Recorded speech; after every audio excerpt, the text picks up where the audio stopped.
வாழ்க்கையிலே நீ வெற்றி பெற வேண்டும் என்றால் தயவு செய்து எக்காரணம் முன்னிட்டு உன்னுடைய நேரத்தை வீணாக்காதே. சென்று கொண்டிருப்பவன் நேரத்தை வென்று கொண்டிருக்கிறான், நின்று கொண்டிருப்பவனை நேரம் தின்று கொண்டிருக்கிறான்.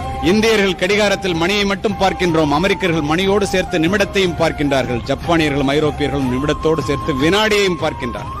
4 மாதங்களுக்கு முன்னால் சுவிட்சர்லாந்து நாட்டிலே உரையாற்றுவதற்காக சென்றுவிட்டு ஜூரிச் ரயில்வே ஸ்டேஷன்ல போய் உட்கார்ந்துருக்கணும். ட்ரெயினை பிடிக்கணும், ஜெர்மனி போறது. 8:03 போன நான் புறப்பட்டுட்டேன். மனைவியும் அழைச்சிட்டு போயிருந்தேன். புறப்பட முடியுமா? 5 நிமிஷம் லேட்டு. அவசர அவசரமா போறேன். போன ட்ரெயின் இல்ல, இந்தியா மாதிரி தான் அப்படின்னு நான் நினைச்சுக்கிட்டு ட்ரெயின் வரலன்ட்டு உட்காந்து சிரிச்சுட்டே சொன்னாங்க, மை டியர் இந்தியன், கூனி குறுகி போய்விட்டேன்.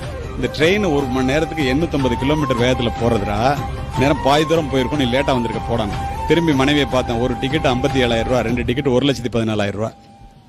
பாக்குறத தவிர வேற